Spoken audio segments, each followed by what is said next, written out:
రాజు హైదరాబాద్ ప్రతినిధి రాజు సార్కి వెళ్దాం.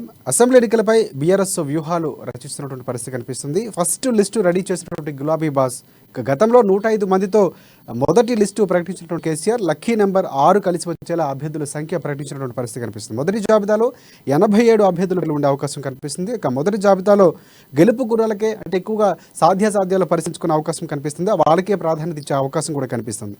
ఈ దఫా కామారెడ్డి నుంచి బరిలో గులాబీ బాస్ ఉండే అవకాశాలు అయితే స్పష్టంగా కనిపిస్తున్నటువంటి పరిస్థితి, అలాంటి వార్తలు వినిపిస్తున్నాయి. కేటీఆర్ను గజ్జల నుంచి బరిలో దింపే ఆలోచనలో సీఎం కేసీఆర్ ఉన్నట్లు కూడా మనకు తెలిసినటువంటి పరిస్థితి. అలాగే మొదటి జాబితా విడుదలయ్యే వరకు ఎదురు చూసే ధోరణిలో టికెట్ ఆశావాహులందరూ కూడా ఎదురు చూస్తున్నటువంటి పరిస్థితి. మధ్యలో పార్టీ మార్పులు కొన్ని చేరుతున్నటువంటి పరిస్థితి, ఎవరికి వారు ధీమాలు వ్యక్తం చేస్తున్న నేపథ్యంలో ఇది ఒక రకంగా ఆసక్తి కలిగించే అంశం అని చెప్పుకోవచ్చు. దీనిపై మరిన్ని అప్డేట్స్ అందిస్తారు. ఎస్ రాజు, చెప్పండి. రాజశేఖర్, బీఆర్ఎస్ పార్టీ మొదటి లిస్టు తయారైందని చెప్పి కూడా గులాబీ వర్గాల్లో ఒక వార్త అయితే పరుగులు పెడతా ఉంది. చాలా మంది చెప్తా ఉన్నారు ఇప్పటికే గులాబీ బాస్ మొదటి విడతగా అభ్యర్థులను అయితే ఖరారు చేశారని చెప్పి కూడా చెప్తా ఉన్నారు. గతంలో మనం చూసుకున్నట్టయితే 2018లో కేసీఆర్ ముందస్తుకు వెళ్ళినప్పుడు అదే రోజు అసెంబ్లీని రద్దు చేయడం జరిగింది. అదే రోజు కూడా 105 సీట్లను ఒకటేసారి ప్రకటించి రాజకీయ వర్గాల్లో ఒక సంచలనం రేకెత్తించడం జరిగింది. అంటే కేసీఆర్ లక్కీ నెంబర్ ఏదైతే ఉందో 6 కలిసి వచ్చేలా, అంటే 78 మందితో గానీ లేదంటే 87 మందితో గానీ ఈ మొదటి లిస్టు ఉండే అవకాశం ఉంది అని చెప్పి కూడా ఇప్పటికే వార్తలు వస్తా ఉన్న నేపథ్యంలో ఇప్పటికీ గులాబీ వర్గాలు అయితే చర్చనీయాంశంగా మారింది. మొత్తానికి చూసుకున్నట్టయితే ఇప్పుడైతే మొదట్లో ఎవరైతే ఆశావాహులు టికెట్ ఆశిస్తున్నారో అదే విధంగా సిట్టింగ్లకే ఈసారి టికెట్ చెప్పి గతంలో కేసీఆర్ పలుమార్లు చెప్పడం జరిగింది. అయితే సిట్టింగ్లు చాలా మంది పై కూడా కొంచెం నెగిటివ్ ఉంది, ప్రజల్లో నెగిటివ్ ఉంది అని చెప్పేసి కేసీఆర్ సర్వేలో తేలిన నేపథ్యంలో ఈ మొదటి విడత ఏదైతే లిస్ట్ ఉందో దానిపై అయితే ఉత్కంఠ అయితే నెలకొంది. పార్టీ వర్గాలు అయితే మొదటి లిస్ట్ కోసం చూస్తా ఉన్నారు. ఇప్పటికే చాలా మంది ఆశావాహులు ఎవరైతే ఉన్నారో వాళ్ళందరూ కూడా కేసీఆర్ గానీ కేటీఆర్ గానీ కలిసే ప్రయత్నం చేస్తా ఉన్నారు. కాకపోతే వాళ్ళకి చాలా మంది కూడా అపాయింట్మెంట్ కూడా దొరికింది. ఈ నేపథ్యంలో ఒక ఆందోళనకైతే గురవుతున్నారు. మా టికెట్ ఉందా లేదా, ఫస్ట్ లిస్ట్ మా పేరు ఉందా లేదా అని చెప్తా ఉన్నారు. చాలా మంది టికెట్లు అయితే ఎవరికి వారు చెప్పుకుంటా ఉన్నారు. ఈసారి ఖచ్చితంగా టికెట్ నాకే వస్తుందని చెప్పి గ్రౌండ్ లెవెల్లో పని చేసుకుంటూ వెళ్తున్నాం అని చెప్పి కూడా ఆ ఎమ్మెల్యేలు అయితే చెప్తా ఉన్న పరిస్థితి అయితే ఉంది. కానీ ఇప్పుడు ఖచ్చితంగా టీఆర్ఎస్ పార్టీ మూడోసారి ఈసారి గెలిచి హ్యాట్ కొట్టాలనే లక్ష్యంతో ఉంది. ఎందుకంటే టీఆర్ఎస్ పార్టీ బీఆర్ఎస్ పార్టీగా మారిన తర్వాత వస్తున్న మొదటి ఎలక్షన్లు కాబట్టి ఈ ఎలక్షన్లు బీఆర్ఎస్ పార్టీకి అత్యంత ప్రతిష్టాత్మకంగా తీసుకుంది. ఎందుకంటే ఇక్కడ రాష్ట్ర అసెంబ్లీలో గెలిస్తేనే 2024లో వచ్చే పార్లమెంట్ ఎన్నికల్లో దేశవ్యాప్తంగా కూడా ఇతర రాష్ట్రాల్లో కూడా పోటీ చేయాలంటే ఖచ్చితంగా దీని ప్రభావం అయితే ఉంటుంది. ఒకవేళ రాష్ట్రంలో అధికారం కనుక చేయి జారిపోతే కనుక అక్కడ వేరే రాష్ట్రాల్లో కూడా కనీసం సీట్లు కూడా రాని పరిస్థితి ఏర్పడుతుంది. అందుకే ముందస్తు జాగ్రత్తగా కేసీఆర్ చూస్తా ఉన్నారు. ఖచ్చితంగా గెలుపు గుర్రాలకే టికెట్లు ఇవ్వాలని చెప్పి కూడా చూస్తా ఉన్నారు. ఈ నేపథ్యంలోనే కొందరు ప్రతిపక్షాలకు సంబంధించినటువంటి, ఇంతకు ముందు కూడా మనం చర్చించుకున్న సందర్భం ఉంది, కొందరు మంది ప్రతిపక్షాలకు సంబంధించినటువంటి కూడా నేతలకు మొదటి లిస్టులో ఉన్నాయని చెప్పి కూడా చెప్తా ఉన్నారు. గతంలో మనం చూసుకున్నట్టయితే కాంగ్రెస్ పార్టీ నుంచి 2018లో గెలిచిన తర్వాత 12 మంది ఎమ్మెల్యేలు బీఆర్ఎస్ లో చేరడం జరిగింది. అంటే ఆయా నియోజకవర్గాల్లో ఉన్న మొదటి నుండి బీఆర్ఎస్ పార్టీలో ఉన్నటువంటి వాళ్ళ పరిస్థితి ఏమిటి? చాలా మందికి వేరే దగ్గర అకామిడేషన్ చేస్తామని చెప్పారు, నామినేటెడ్ పోస్టులు ఇస్తా అని చెప్పారు. సో ఇంతవరకు కూడా చాలా మందికి రానటువంటి పరిస్థితి ఉంది. సో వాళ్ళందరూ ఏం చేయబోతున్నారు? సో వాళ్ళందరూ అసమ్మతులుగా మారే అవకాశం ఉందా? సో ఇవన్నీ కూడా కేసీఆర్ బేరీజు వేసుకుంటున్నారు.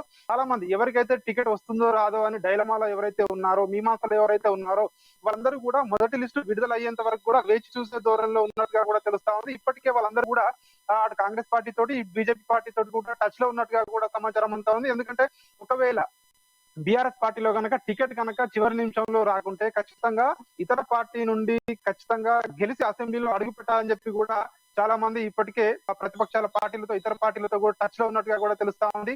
ఒకవేళ ఇక్కడ టికెట్ వస్తే ఇక్కడ పోటీ చేస్తారు, లేదంటే ఖచ్చితంగా అది ఇతర పార్టీ నుంచి పోటీ చేస్తామని చెప్తా ఉన్నారు. అదేవిధంగా ఈసారి అసమ్మతులు అయితే పెరిగే అవకాశం ఖచ్చితంగా ఉంటుందని చెప్తున్నారు. ఎందుకంటే కేసీఆర్ గతంలో సిట్టింగ్లకు సీట్లు ఇస్తా అన్నారు. కానీ ఈ సర్వేలలో వస్తున్న ఏదైతే రిజల్ట్ ఉందో ఆ రిజల్ట్ ప్రకారం ఇప్పుడు కేసీఆర్ కూడా నియోజకవర్గాన్ని మారుస్తారని కూడా వార్తలు వస్తున్నాయి. ఖచ్చితంగా గజ్వెల్ నుంచి కాకుండా ఇతర నియోజకవర్గాలు ముఖ్యంగా కామారెడ్డి నుంచి పోటీ చేస్తారని బలంగా అయితే వినిపిస్తున్నాయి. అదేవిధంగా ఎక్కడైతే పార్టీ కొద్దిగా ప్రభావం తక్కువగా ఉంటుందో అక్కడ పార్టీకి సంబంధించిన అగ్ర నాయకులు పోటీ చేయడం వల్ల అక్కడ ఖచ్చితంగా గెలుస్తామని చెప్పి ఆ గులాబీ బాస్ వాళ్ళ గులాబీ పార్టీలో లెక్కలు వేసుకుంటా ఉన్న పరిస్థితి ఉంది. ఈ నేపథ్యంలోనే ఒకవేళ కేసీఆర్ గజ్వెల్ నుంచి వేరే నియోజకవర్గాన్ని మారడం వల్ల ఖచ్చితంగా గజ్వెల్లో ఎందుకంటే కొంచెం నెగిటివ్ ప్రభావం వచ్చే అవకాశం ఉంది కాబట్టి అక్కడ కేటీఆర్ ను రంగంలోకి దించి కూడా సో ఒక ఆలోచన చేస్తున్నట్టుగా కూడా వార్తలంతా ఉంది. మొత్తానికైతే కేసీఆర్ కు లక్కీ నెంబర్ 6 నెంబర్ కలిసి వచ్చేలా ఈ టికెట్ల సంఖ్య ఏదైతే ఉందో మొదటి లిస్టు ఇది ఖచ్చితంగా ఆగస్టు 15 తర్వాత ఏ క్షణంలో అయినా అంటే ఈ నెలాఖరు వరకు ఖచ్చితంగా ప్రకటించే అవకాశం ఉంది అని కూడా చెప్తా ఉన్నారు రాజశేఖర్. రాజు ప్రధానంగా చూసుకుంటే ముందు నుంచి కూడా కాంగ్రెస్ పార్టీ కానీ లేకపోతే మిగతా పార్టీలు వెనకడుగు వేస్తున్నారు కూడా బీఆర్ఎస్ పార్టీ మాత్రం అభ్యర్థులు ప్రకటించే క్రమంలో సర్వేలు నిర్వహించడం కానీ మొదటి దఫానే ఆగస్టు మొదటి వారంలో వచ్చే అవకాశం ఉందని గతంలో వచ్చినటువంటి పరిస్థితి మొత్తానికి అనుకున్నట్లుగానే ఈ మాత్రం విడిచేసే అవకాశం కనిపిస్తుంది. అంటే సుమారుగా మీరు అన్నట్లు 87 అభ్యర్థులు ప్రకటించే అవకాశం, గతంలో 105. ఇప్పుడు ఈ సంఖ్య తగ్గడం అనేది ఏ విధంగా చూడొచ్చు అంటారు? అంటే బీఆర్ఎస్కు ఉన్నటువంటి వ్యతిరేక పవనాలు అన్ని కూడా క్యాల్కులేట్ చేసుకుని మాత్రమే ఈ సంఖ్య అనేది తగ్గింది అనుకోవచ్చు మనం. రాజశేఖర్, ఎందుకంటే 2 సార్లు అధికారంలోకి వచ్చిన పార్టీ ఖచ్చితంగా ఇటీవల మనం చూసుకున్నట్టు కొన్ని ఏదైతే వరదలు వచ్చాయో, ఇంకొకటి ఏంటంటే సంక్షేమ పథకాలు కూడా గత 4.5 సంవత్సరాలుగా ఎక్కడ లేకుండా ఈ ఏదైతే లాస్ట్ చివరి 6 నెలలు 5 నెలలు ఎలక్షన్ సమయం ఉన్నప్పుడే ఒకటేసారి ప్రకటించడం. సో ఆ వీటిల్లో కూడా చాలా మంది గందరగోళానికి గురవడం. ఇప్పుడు గృహలక్ష్మి పథకం అయితేనేమి, సో బీసీ బంధు అయితేనేమి, ఇలాంటి ఇవన్నీ కూడా నిరంతర ప్రక్రియ అని చెప్తున్నప్పటికీ మంత్రులందరూ ప్రకటిస్తా ఉన్నారు. ఇవంతా నిరంతర ప్రక్రియ అని చెప్తా ఉన్నారు. కానీ మొదటి జాబితా ఇప్పటికే డేట్ అయిపోయింది, అప్లికేషన్ డేట్ అయిపోయిందని చెప్తా ఉన్నారు. సో ఈ గత 9.5 సంవత్సరాలుగా చూసుకుంటే కొత్త రేషన్ కార్డు ఒకటి కూడా లేవు. సో రైతు రుణమాఫీ కూడా రీసెంట్ గా ప్రకటించారు. సో అది కూడా పూర్తిగా కానటువంటి పరిస్థితి అని చెప్పి కూడా ఇప్పుడే ప్రతిపక్షాలు అయితే విమర్శిస్తా ఉన్నాయి. ఈ నేపథ్యంలోనే ఖచ్చితంగా అందుకే ఈసారి టికెట్ల సంఖ్య కూడా ఏదైతే గతంలో ప్రకటించిన 105 సంఖ్య ఏదైతే ఉందో ఇప్పుడు 78 కానీ లేదంటే 87 కానీ తగ్గిందంటే ఖచ్చితంగా కేసీఆర్ ఏదైతే చూస్తా ఉన్నారు, ఖచ్చితంగా గెలుపు గురాలకే టికెట్లు ఇవ్వాలి. ఎక్కడైతే కొద్దిగా డౌట్ ఉందో, అనుమానం ఉందో, సో అవన్నీ 2వ విడతలో కానీ లేదంటే 3వ విడతలో కానీ అభ్యర్థులు ప్రకటిస్తామని చెప్పి కూడా చూస్తా ఉన్నారు. సో మొదటి విడత ప్రకటించిన తర్వాత ఎంత మేరకు అసమ్మతి వస్తుంది, పార్టీలో ఎంత మేరకు అసమ్మతి వస్తుంది, ఎంతమంది పార్టీని వీడి వెళ్తారు. ఇప్పటికే కొంతమంది ఎవరైతే ఉన్నారో ఒక్కొక్క నియోజకవర్గంలో 3 లేదా 4 అభ్యర్థులు కూడా ఉన్న పరిస్థితి నెలకొంది బీఆర్ఎస్ పార్టీలో. గతంలో 2018లో 2వసారి టీఆర్ఎస్ పార్టీ అధికారంలోకి వచ్చిన తర్వాత ప్రతిపక్షాలకు సంబంధించిన ఎమ్మెల్యేలు, ఇతర సీనియర్ నాయకులు కూడా అందరూ కూడా టీఆర్ఎస్ పార్టీలో చేరిండు. అప్పుడు టీఆర్ఎస్ పార్టీ ఒకటే చెప్పింది, రాజకీయ పునరేకీకరణ కోసమే, అభివృద్ధి కోసమే పార్టీలో చేరుతున్నామని చెప్పి కూడా చేరిన అభ్యర్థులు కూడా చెప్పడం జరిగింది. నియోజకవర్గ అభివృద్ధి మాకు ముఖ్యము, మా అభిష్టం మేరకు చేరుతున్నామని చెప్పి కూడా చెప్పిన సందర్భం ఉంది. అయితే ఈసారి ఖచ్చితంగా బీఆర్ఎస్ పార్టీకి అవే తలనొప్పులుగా మారే అవకాశం కనిపిస్తా ఉంది. ఎందుకంటే అభ్యర్థులను సర్దుబాటు చేయడం అనేది కత్తి మీద సాములాగా మారింది బీఆర్ఎస్ పార్టీకి. మిగిలిన అంటే ఒకరికి టికెట్ ఇచ్చిన తర్వాత మిగిలిన వాళ్ళు ఎవరైతే ఉంటారో వాళ్ళందరినీ కూడా ఎక్కడెక్కడ అకామిడేట్ చేయాలి, ఎవరెవరికి నామినేట్ పదవి ఇస్తారని చెప్పి కూడా ఇప్పటికే బుజ్జగింపులు కూడా స్టార్ట్ అయినట్టు తెలుస్తా ఉంది. కొంతమందితో అయితే ఇప్పటికి కూడా మాట్లాడినటువంటి పరిస్థితి కూడా ఉందని చెప్పి చెప్తా ఉన్నారు. ఎవరైతే కొంత నెగటివ్ ఉందో, సర్వేలలో నెగటివ్ వచ్చిందో ఆ ఎమ్మెల్యేలతోటి కనీసం గులాబీ పెద్దలు మాట్లాడటం కూడా లేదని చెప్పి కూడా అపాయింట్మెంట్ కూడా ఇవ్వడం లేదని కూడా తెలుస్తా ఉంది. సో అట్లాంటి వాళ్ళు కూడా పక్క చూపులు చూస్తా ఉన్నారని చెప్పి కూడా తెలుస్తా ఉంది. వాళ్ళందరూ కూడా రైట్. మనం మాట్లాడుకున్నటువంటి అభ్యర్థులు ప్రకటన సంఖ్య తగ్గడం కానీ లేకపోతే ఇప్పుడు రాజకీయ పరిణామాలు మీరు అన్నట్లు సంక్షేమ పథకాలు కూడా ఈ మధ్యనే మొదలవుతున్నటువంటి పరిస్థితి, అది కూడా గందరగోళ పరిస్థితిలో సమయం తక్కువ ఇవ్వడం, అభ్యర్థుల సంఖ్య తగ్గిపోతుండడం, వాళ్ళు కూడా ఇబ్బందులు పడుతున్నటువంటి పరిస్థితి కనిపిస్తుంది. అంటే ఎవరైతే లబ్ధిదారులు ఉన్నారు వాళ్ళు. సో ఈ నేపథ్యంలో ఇప్పుడున్నటువంటి వ్యతిరేకత నేపథ్యంలో టికెట్లు ప్రకటన తర్వాత మొదటి విడత అభ్యర్థులు ప్రకటించిన తర్వాత ఖచ్చితంగా మార్పు చేర్పులు బీఆర్ఎస్ పార్టీలో కీలకంగా చోటు చేసుకునే అవకాశం ఉందా? ఖచ్చితంగా రాజశేఖర్, ఎందుకంటే మొదటి విడత ఎప్పుడైతే పార్టీ నుంచి ఒకసారి ప్రకటిస్తారో దాన్ని మళ్ళీ మార్చడం అనేది అసంభవం. సో కాబట్టి దాన్ని ఆచితూచి ఇప్పుడే ఆలోచిస్తా ఉన్నారు, అన్ని కూడా బేరీజు వేస్తా ఉన్నారు, అన్ని సమీకరణాలు చూస్తా ఉన్నారు. ఒకవేళ ప్రకటించిన తర్వాత చాలా మంది ఎవరైతే టికెట్ రాని వాళ్ళు ఉంటారో, టికెట్ ఆశిస్తున్నారో, ఆశావాహులు ఉంటారో వాళ్ళందరూ కూడా ఈసారి అంటే గతంలో కంటే ఈసారి ఎక్కువగా పార్టీ నుంచి బయటికి వెళ్లేవారు ఉంటారని చెప్పి కూడా చెప్తా ఉన్నారు. ఎందుకంటే ఈసారి మిస్ అయితే మళ్ళీ 5 సంవత్సరాలు ఆగాలి, అంతసేపు వేయలేమేమో అని చెప్పి కూడా చాలా మంది ఇప్పటికి ఒక భావనకైతే, ఒక అభిప్రాయానికి అయితే వచ్చారని చెప్పి కూడా తెలుస్తా ఉంది. వాళ్ళందరూ కూడా ఇప్పటికే ప్రతిపక్ష పార్టీల నుంచి వెళ్ళి కూడా వాళ్ళకి ఆహ్వానాలు కూడా అందినట్టుగా తెలుస్తా ఉంది. ఇప్పటికే కొంతమంది అయితే ఒక అడుగు ముందుకేసి చర్చలు కూడా చేశారు.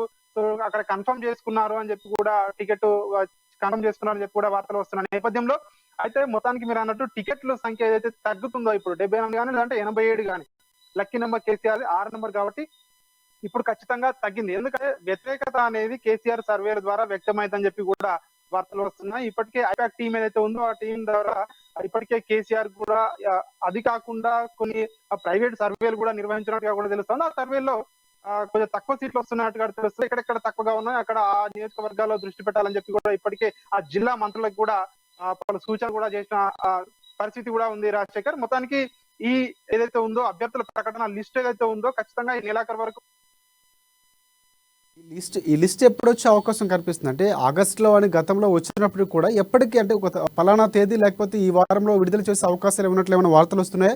ప్రధానంగా ఇంకొకటి ఈ అంశం అనేది బీఆర్ఎస్ పార్టీకి ఉన్నటువంటి టికెట్ల కేటాయింపు తర్వాత ఇటువైపు ఉన్న బీజేపీ పార్టీ కానీ ఎంతగానో ఎదురు చూస్తున్నటువంటి పార్టీలు ఎవరు వచ్చి పార్టీలో చేరికలు కూడా వరుసగా జరుగుతున్నటువంటి కాంగ్రెస్ పార్టీ కానీ సో ఈ రెండు పార్టీలు లబ్ధి చేకూరే అవకాశం కూడా ఆ యాంగిల్ కూడా మనం ఆలోచించవచ్చు అంటారు. ఖచ్చితంగా రాజశేఖర్, ఎందుకంటే ఇక్కడ టికెట్ రానప్పుడు ఎవరైతే బలమైన నేతలు ఉన్నా కూడా నియోజకవర్గానికి ఇద్దరు గాని ముగ్గురు గాని ఉన్న నేపథ్యంలో టికెట్ ఒకరికే వస్తుంది. ఖచ్చితంగా ఆ మిగిలిన ఎవరైతే ఆ నేతలు ఉంటారో, పెద్ద లీడర్ ఉంటారో ఖచ్చితంగా పార్టీ మారాలని చెప్పి కూడా సో ఇప్పటికే అభిప్రాయపడుతున్నట్టుగా కూడా తెలుస్తా ఉంది. వాళ్ళు అటు కాంగ్రెస్ కానీ లేదంటే ఇటు బీజేపీ పార్టీ కానీ ఈ రెండు పార్టీలు ఆల్టర్నేటివ్ గా ఉన్నాయి వాళ్ళకి. సో ఏదో ఒక పార్టీలోకి ఖచ్చితంగా వెళ్లే అవకాశం అయితే స్పష్టంగా కనిపిస్తా ఉంది. మొత్తానికైతే ఇప్పటికే అంటే ఒకవేళ టికెట్ వచ్చే అంటే లిస్ట్ వచ్చేంత వరకు వెయిట్ చూసే ధోరణిలో అయితే ఉన్నట్టుగా వీలైతే కనిపిస్తా ఉంది రాజశేఖర్.